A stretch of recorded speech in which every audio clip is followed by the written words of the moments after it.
Okay students, welcome to the class. In continuation of our chapter number 7, today we will discuss about the remaining part of our motivation, and that is financial and non-financial incentives. Now what is incentive? ये incentive क्या होता है? Intensive is a part of profit which is distributed among the employees rather than their pay. मतलब कि उनकी usual salary के अलावा company जो उनको प्रोवाइड करवाती है उसको हम क्या बोलते हैं? Incentive. Now incentive is also can be divided into two parts. First is financial incentive and another one is non financial incentive. Now what is financial incentives?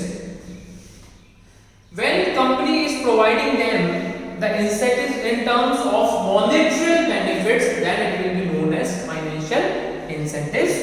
और जहां पर monetary benefits से रिलेटेड कुछ भी नहीं होता है, that is called as non financial incentives. We are having some also classified parts of financial incentives. First is pay and allowance. Company जब अपने एम्प्लॉइज को सैलरी या वेजेस प्रोवाइड करवाती है, that is known as pay. और allowance उसको बोलते हैं. Allowance can be divided into two parts. First is HRA, another one is TA and DA. Now what is HRA? Home rent allowance. Company आपको ये बोलती है सर हम आपको सैलरी देंगे प्लस में अगर आप रेंट पे लेकर रूम या हाउस रहते हो तो we will provide you the allowance of house rent also, कि आपका जितना भी रेंट होगा वो हम पे करेंगे. Now what is TA and DA? If our employee is traveling to a place to another place for the work purpose of company, then the company will provide them the TA and DA, traveling allowance and dearness allowance. Company क्यों provide कराएगी? क्योंकि company का employ company के काम से एक जगह से दूसरी जगह पे ट्रेवल कर रहा है. Now second is profit sharing. ये कंपनी अपने टॉप लेवल के मैनेजमेंट के एम्प्लॉयज को देती है just to reduce the chance of employees turnover, कि हमारी कंपनी के ये एम्प्लॉयज जो बोर्ड ऑफ डायरेक्टर में कई सालों से काम कर रहे हैं और अब आपकी कंपनी के लिए बहुत ज्यादा क्रूशियल हो गए हैं. कंपनी क्या चाहती है कि उन लोगों को हम प्रॉफिट शेयरिंग में ले आएंगे कि साहब 5%, 10%, 15%, 20%, जितनी भी कंपनी उनको प्रॉफिट शेयरिंग में अलाउ करती है, कंपनी ये चाहती है कि ये लोग हमारी कंपनी को छोड़ के नहीं जाएं. क्यों? क्योंकि कंपनी को हमेशा एक थ्रेट रहता है कि अगर ये कंपनी को छोड़ेंगे तो ये दो तरह के काम करेंगे. पहला, या तो ये हमारी कंपटीशन में दूसरी कंपनी खोल लेंगे. दूसरा, हमारे ही किसी दूसरे कॉम्पिटिटर कंपनी में जाकर के ज्वाइन कर लेंगे और हमारे जो सीक्रेट्स हैं, पॉलिसीज हैं, प्रोसीजर्स हैं वो कंपनी वालों को बता देंगे. तो इसके लिए कंपनी क्या करती है? उनको प्रॉफिट शेयरिंग में ले आती है कि जितनी भी कंपनी में प्रॉफिट होगी उसके अंदर हम आपको इतना शेयर देंगे. थर्ड इज को partnership, stock option. Now what is को पार्टनरशिप? कंपनी अपने जो टॉप लेवल के एम्प्लॉइज हैं उन लोगों को को पार्टनरशिप में ले आती है कि साहब हम आपको 5%, 10%, 15%, 20%, 30% जितने भी लेवल की हो सकती है कंपनी में आपको पार्टनरशिप ऑफर करते हैं. Now you will also be a partner of the company. अब आप भी क्या हो? कंपनी के पार्टनर हो. दूसरा है स्टॉक ऑप्शन. स्टॉक ऑप्शन कैसे? कंपनी अपने मिडिल लेवल मैनेजर्स को या मिडिल लेवल एम्प्लॉइज को प्रेफरेंशियल डिबेंचर वो इशू कर देती है. दूसरा, अपने जो टॉप लेवल मैनेजमेंट है उनको इक्विटी शेयर इशू कर देती है. Now fourth is bonus. Now what is bonus? Bonus is a part of profit which is distributed by the company when company earns money और earns the amount beyond their target. मतलब कि company ने अगर ये target लगाया है कि साहब इस पर्टिकुलर फाइनेंशियल ईयर में हम 100 करोड़ रुपीस का प्रॉफिट बुक करेंगे. अब अगर company due to the best and prominent performance of the employees earns rupees 120 crore, अपनी कंपनी के एम्प्लॉइज की बेस्ट परफॉर्मेंस के कारण कंपनी ने अगर 120 करोड़ रुपीस का बिजनेस किया है तो जो 100 करोड़ से 120 करोड़ पे बिजनेस गया, मतलब कि 20 करोड़ रुपीस आपने एडिशनल बुक किए, तो वो 20 करोड़ रुपीस को आपको अपनी कंपनी के एम्प्लॉइज के अंदर बोनस के रूप में बांटने चाहिए. और वो बोनस आप कब बार से हो at a particular festival, Diwali bonus, Holi bonus, new year bonus, जिससे कि कंपनी के एम्प्लॉइज को मोटिवेशन मिलता है। Next is productivity link with the wage incentives, मतलब कि कंपनी के एम्प्लॉइज या कंपनी के लेबर जितना ज्यादा प्रोडक्टिविटी करेंगे हम आप उनको उतनी ही ज्यादा वेजेस प्रोवाइड करवाएंगे।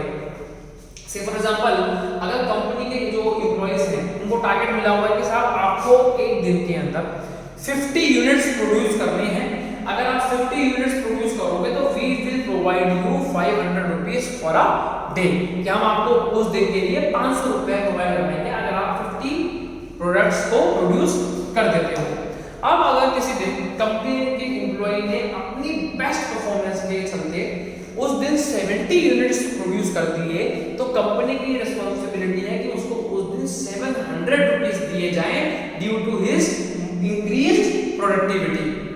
Next is retirement benefits, company अपने एम्प्लॉइज के लिए रिटायरमेंट बेनिफिट्स भी सोचती है कि when the person will get retired from the organisation what will he do, how he will satisfy his physiological needs. तो उसके लिए कंपनी क्या करती है, उसके लिए कंपनी अपने एम्प्लॉइज की सैलरी से पीएफ प्रोविडेंट फंड डिडक्ट करती है जिससे कि उसको आफ्टर रिटायरमेंट क्या मिल सके, पेंशन मिल सके। दूसरा वो अपनी एम्प्लॉइज का ESIC employee state insurance corporation में रजिस्ट्रेशन करवाती है जिससे उसको मेडिकल बेनिफिट्स मिल सके। And the last one is perks, fringe benefits. Now, what is fringe benefits? When a company offers, various facilities rather than its pay, it is known as fringe benefits. Facilities like uniform. जैसा हम आपको company में dress code है, वो uniform हम आपको free of cost provide करवाएंगे। दूसरा कैंटीन फैसिलिटी, जैसा हम आपको मॉर्निंग में आते आपको टी मिल जाएगी, आफ्टरनून में आपको लंच मिल जाएगा, तो दिस कैंटीन फैसिलिटी वो भी फ्री ऑफ कॉस्ट देंगे हम आपको। और थर्ड कंपनी ने दे दिया आपको मेडिकल फैसिलिटी, कि कंपनी के प्रीमाइसेस के अंदर जो एक क्लिनिक है उस क्लिनिक से अगर आप अपना ट्रीटमेंट लेते हैं, फर्स्ट एड लेते हैं, that will be free of cost. तो these are the financial incentives which are being provided to the company's employee just to motivate them. Now next we are having non-financial incentives. First is status. Company में जो employ काम कर रहे हैं उन company के employees को due to their best performance with a long experience company क्या करती है, प्रमोट कर देती है, उनको प्रमोशन दे देती है, यही कह लीजिए उन लोगों को कंपनी में एक अलग से स्टेटस दे देती है। For example, if a person is working in a company for continuously 10 years, लगातार 10 साल से काम कर रहा है at the post of supervisor, अब कंपनी में फ्लोर मैनेजर की पोस्ट खाली है, तो कंपनी अपने एम्प्लॉय को मोटिवेट करने के लिए उस एम्प्लॉय को जो 10 साल से लगातार काम कर रहा है सुपरवाइजर की तरह, उसको प्रमोशन दे देगी at the post of floor manager just to give him a status in the organization. Next is organizational climate. Company अपने employees को happy feel कराने के लिए while they are working in the company they should feel happy and secure. Company उनको एक अच्छा climate provide करवाती है. Climate in terms of hygiene, in terms of greenery. So this is organizational climate. Third is career advancement. Company अपने employees के career को advance करने के लिए उनको स्किल्स डेवलप करने के लिए ट्रेनिंग एंड डेवलपमेंट के सेशंस कंडक्ट करती है, उनके स्किल्स को डेवलप करवाती है just to advance their career. Job enrichment, assignment of challenging job. Now what is job enrichment? अगर एक एम्प्लॉय कंपनी में काम कर रहा है, मार्केटिंग मैनेजर है और बहुत इंटेलिजेंट है, तो कंपनी क्या करेगी, उस एम्प्लॉय को मार्केटिंग मैनेजर की जगह एक ऐसी पोस्ट दे देगी जो उसके फील्ड से बिल्कुल डिफरेंट है। जैसे कि एक कंपनी का जो ऑफिस है वो जयपुर में चल रहा है, दूसरा ऑफिस दिल्ली में चल रहा है। दिल्ली वाले ऑफिस के अंदर general manager human resource HR की पोस्ट खाली है, वो एम्प्लॉय बहुत बढ़िया है, बहुत इंटेलिजेंट है, तो कंपनी उसको प्रमोट करके GM HR बना देगी कि now you are to conduct as a GM HR और ये आपके लिए एक चैलेंजिंग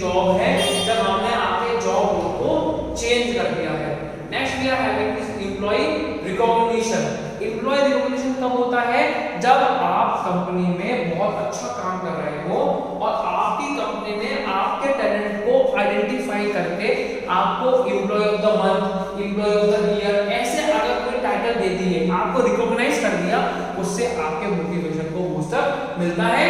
प्लस कंपनी में जो दूसरे एम्प्लॉयज काम कर रहे हैं उनको भी बूस्टर मिलता है कि if that person can become the employee of the month, why not we, हम भी तो बन सकते हैं। तो उसे क्या मिलता है, मोटिवेशन मिलता है। Next is job security. देखिए जो कंपनी में जॉब कर रहे होते हैं तो वो दो तरह के होते हैं, पहला परमानेंट एम्प्लॉय, दूसरा temporary employee. If a person gets transferred into a permanent employee then he will be secured from his job point of view. अगर वो टेम्परेरी था, कंपनी ने उसके बहुत अच्छे परफॉर्मेंस के कारण, बहुत लॉन्ग एक्सपीरियंस के कारण उसको परमानेंट एम्प्लॉय के रूप में कन्वर्ट कर दिया, तो उसकी क्या हो जाती है, जॉब सिक्योरिटी हो जाती है। नेक्स्ट क्या है, एम्प्लॉयज पार्टिसिपेशन। अगर एम्प्लॉय अपने मैनेजर को कोई बहुत बढ़िया सजेशन दे रहा है तो मैनेजर को चाहिए कि वो उस सजेशन को सुने और अगर वो बहुत अच्छा है और वाकई में इंप्लीमेंट करने लायक है तो उसको इंप्लीमेंट करे, जिससे कि एम्प्लॉय को ये लगे कि हमारे सजेशन बहुत वैल्यूएबल है। Now next we are having autonomy employee empowerment. Now what is autonomy?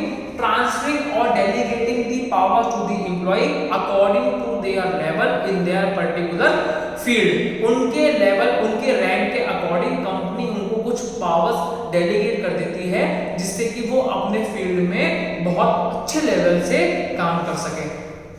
So these are the financial and non-financial incentives which are being provided by the company to their employee just to boost up their motivation level. Thank you.